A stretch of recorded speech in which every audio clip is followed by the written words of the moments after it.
बड़ी ही सुंदर तंदूर की रोटी थी, पर सब्जी की तरी से छुआ और मुंह को नहीं लगता था। इतनी मिर्चे। मैं और मेरे दोनों बच्चे सी कर उठे थे।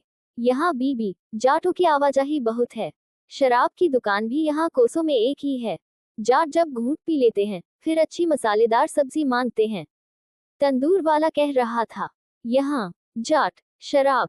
हाँ बीबी, घूंट शराब का तो सभी पीते हैं, पर जब किसी आदमी का खून करके आए, तब जरा ज्यादा ही पी जाते हैं। अभी तो परसों तरसों कोई 5-6 आ गए। एक आदमी मार आए थे। खूब चढ़ा रखी थी, लगे शरारतें करने। वह देखो, मेरी 3 कुर्सियां टूटी पड़ी हैं। परमात्मा भला करे पुलिस वालों का, वह जल्दी पकड़ कर ले गए उन्हें, नहीं तो मेरे चूल्हे की ईंटें भी ना मिलती।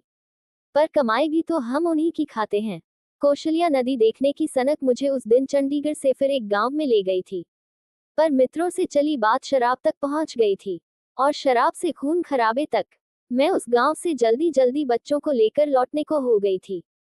तंदूर अच्छा लिपा पुता और अंदर से खुला था, और भीतर की ओर एक तरफ कोई 6-7 खाली बोरियां तानकर जो पदा कर रखा था, उसके पीछे पड़ी 3 खाटों के पाए बताते थे कि तंदूर वाले के बाल बच्चे और औरत भी वहीं रहते थे।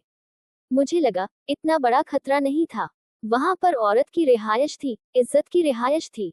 किसी औरत ने टाट का कांटा मोड़ा, बाहर की ओर झांक कर देखा, और फिर बाहर आकर मेरे पास आ खड़ी हो गई। बीबी, तूने मुझे पहचाना नहीं? नहीं तो, वह एक सादी सी जवान औरत थी। मैं उसके मुंह की ओर देखती रही, पर मुझे कोई भूली बिसरी बात भी याद नहीं आई। मैंने तो तुझे पहचान लिया है बीबी।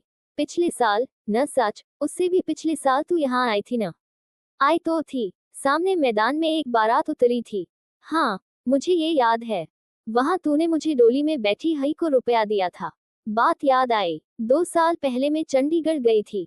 वहां पर नया रेडियो स्टेशन खुलना था, और पहले दिन के समागम के लिए मेरे दिल्ली के दफ्तर ने मुझे वहां एक कविता पढ़ने के लिए भेजा था। मोहन सिंह तथा एक हिंदी कवि जालंधर स्टेशन की तरफ से आए थे। समागम जल्दी ही खत्म हो गया था, और हम 3-4 लेखक कौशल्या नदी देखने के लिए चंडीगढ़ से इस गांव में आए थे।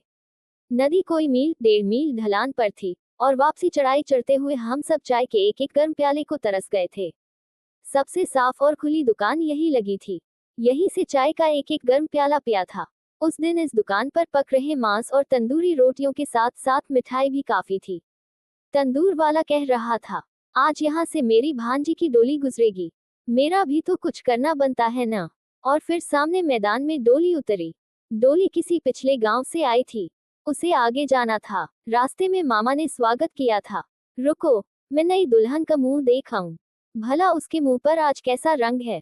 मुझे याद है मैंने कहा था, और आगे से मेरे साथियों ने जवाब दिया था, हमें तो कोई डोली के पास नहीं जाने देगा। तुम ही देख आओ, पर खाली हाथों न देखना। मैं एक मुस्कुराहट लिए डोली के पास चली गई थी। डोली का पर्दा एक तरफ से उठा हुआ था। मैंने पास में बैठी नाइन से पूछा था, मैं दुल्हन का मुंह देख लूं? बीबी, जी सदके देख, हमारी लड़की तो हाथ लगाए मैली होती है। और सचमुच लड़की की श्रृंगारपुरी नथ में जो मुस्कुराहट का मोती चमक रहा था, उसका रंग झलना कोई आसान नहीं था। मैंने 1 रुपया उसकी हथेली पर रखा, और जब लौटी, तो मेरे साथी कह रहे थे, क्षण भर पहले जब तुमने कविता पढ़ी थी, कॉलेज की कितनी लड़कियों ने रुपए के नोट पर तुम्हारे हस्ताक्षर करवाए थे। उस बेचारी को क्या मालूम होगा कि वह रुपया उसे किसने दिया था। कहीं जानती होती, हस्ताक्षर ही करवा लेती। 2 साल पहले की बात थी। मुझे पूरी की पूरी याद आ गई। तू वह डोली वाली लड़की। हाँ बीबी, जाने किस घटना ने उसे 2 बरसों में लड़की से औरत बना दिया था। घटना के चिन्ह उसके मुंह पर दृष्टिगोचर होते थे, पर फिर भी मुझे सूझता नहीं था कि मैं उससे कैसे पूछ। बीबी, मैंने तेरी तस्वीर अखबार में देखी थी, 1 बार नहीं, 2 बार। यहाँ भी कितने ही लोग आते हैं जिनके पास अखबार होता है, कई तो रोटी खाते खाते यहीं पर छोड़ जाते। सच, और फिर तूने पहचान ली थी? मैंने उसी वक्त पहचान ली थी, पर बीबी, वे तेरी तस्वीर क्यों छापते हैं? मुझसे जल्दी कोई जवाब न बन पड़ा। ऐसा सवाल पहले कभी किसी ने नहीं किया था। कुछ लजाते हुए मैंने कहा, मैं कविताएं कहानियां लिखती हूं ना। कहानियां? बीबी, क्या वे कहानियां सच्ची होती हैं या झूठी? कहानियां तो सच्ची होती हैं, वैसे नाम झूठे होते हैं, ताकि पहचानी न जाए। तू मेरी कहानी भी लिख सकती है बीबी। अगर तू कहे, तो मैं जरूर लिखेंगी। मेरा नाम कर्मावाली है। मेरा तो चाहे नाम भी झूठा न लिखना। मैं कोई झूठ थोड़े ही बोलूंगी। मैं तो सच कहती हूँ, पर मेरी कोई सुने भी थी। कोई नहीं सुनता। वह मेरा हाथ पकड़कर मुझे टाट के पीछे पड़ी खाट पर ले गई। जब मेरी शादी होनी थी ना, मेरे ससुराल से 2 जनी मेरा नाप लेने आई।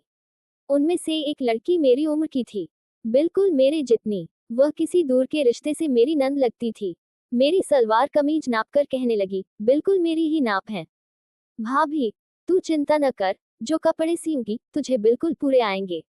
और सचमुच वरी के जितने भी कपड़े थे मुझे खूब अच्छी तरह से आते थे। वही नंद मेरे पास कितने महीने रही, और बाद में भी मेरे कपड़े वही सीती रही। मुझे कहा करती थी, भाभी, चाहे मैं 2 महीने के बाद आऊं, पर तू किसी और से कपड़ा मत सिलाना। मुझे भी वह अच्छी लगती थी। सिर्फ उसकी एक बात मुझे बुरी लगती थी, मेरा जो भी कपड़ा सीती थी, पहले स्वयं पहनकर देखती थी। कहती थी, तेरा मेरा नाप एक है।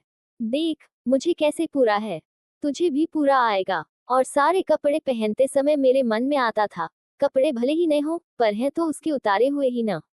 रस्सी के साथ टंगे हुए टाट का पर्दा था, बान की ढीली सी खाट थी। खेस भी खस्ता था, लड़की भी अलहड़ और अपड़ थी, पर यह ख्याल, इतना नाजुक, इतना मुलायम। मैं चौंक उठी। पर बीबी, मैंने अपने मन की बात कभी नहीं कही। जाने बेचारी का मन छोटा हो जाए। फिर 1.5 बरस बाद पता चला, किसी ने बता दिया। उसकी और मेरे घरवाले की लगी हुई थी। यह उसका दादा पिता के रिश्ते से भाई लगता था, पर एक उसके सगे भाई को ये बात बहुत बुरी लगती थी।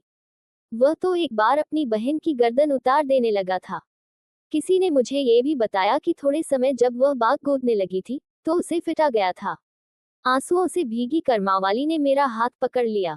बीबी, तू मेरी मन की बात समझ ले। मुझसे उतार नहीं पहना जाता, मेरी गोटा किनारी वाली शलवारें, मेरी तारों जड़ी चुनरियां और मेरी सिलमों वाली कमीजें, सब उसका उतार पहले पहने हुए कपड़े थे।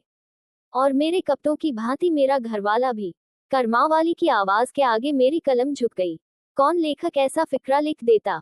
अब बीबी, मैं वे सारे कपड़े उतार आई हूँ, अपना घरवाला भी। यहाँ मामा मामी के पास आ गई हैं। इनका घर लिपती हूँ, मेज धोती हूँ, और मैंने एक मशीन भी रख छोड़ी है। 4 कपड़े सी लेती हूँ, और रोटी खा लेती हूँ। भले ही खद्दर जुड़े, चाहे लट्ठा, मैं किसी का उतार नहीं पहनती। मेरा मामा सुलह कराने को फिर रहा है। मेरे मन की बात नहीं समझता। मैं जैसे जी रही हूँ, वैसे ही जी लूंगी, और कुछ नहीं चाहती। तू सिर्फ एक बार मेरे मन की बात लिख दे। करमावाली के जिस जिस्म के साथ कहानी घटी थी उसे मैंने एक बार अपनी बाहों में भींचा। कितनी मजबूत देह थी, कितना मजबूत मन। ये चौगिदा, यहाँ मैं पल भर पहले मिर्चों से शराब और शराब से खून खराबे पर पहुंचती बात से घबरा गई थी, वहां पर करमावाली कितनी दिलेरी से जी रही थी। बाहर सड़क पर शिमले से आती मोटरें गुजरती थी, और जिनकी सवारियां रेशमी कपड़ों में लिपटी हुई, कई बार पल भर के लिए इस दुकान पर चाय के प्याले के लिए रुक जाती थी, या सिगरेट की डिब्बी के लिए, या गर्म तंदूरी रोटी के लिए। वे, जिनके पहन रखे रेशमी कपड़े, जाने किस किस की उतार थे। और करमावाली उनकी मेज पहुंचती थी, कुर्सियां झाड़ती थी। वह करमावाली जिसने एक खद्दर की कमीज पहन रखी थी, जो अपने जिस्म पर किसी का उतार नहीं पहन सकती थी। मैंने तेरा वह रुपया संभाल कर हुआ रखा हुआ है। सचमुच, अब तक। हाँ बीबी, वह रुपया मैंने उस समय अपनी नाइन को पकड़ा दिया था, और फिर उसके दूसरे दिन की ही बात थी, जब मैंने तेरी तस्वीर देखी थी। मैंने नाइन से वह रुपया लेकर संभाल लिया था। तू बीबी, मुझे उस रुपये पर अपना नाम लिख दे। फिर तू जब मेरी कहानी लिखेगी, मुझे जरूर भेजना।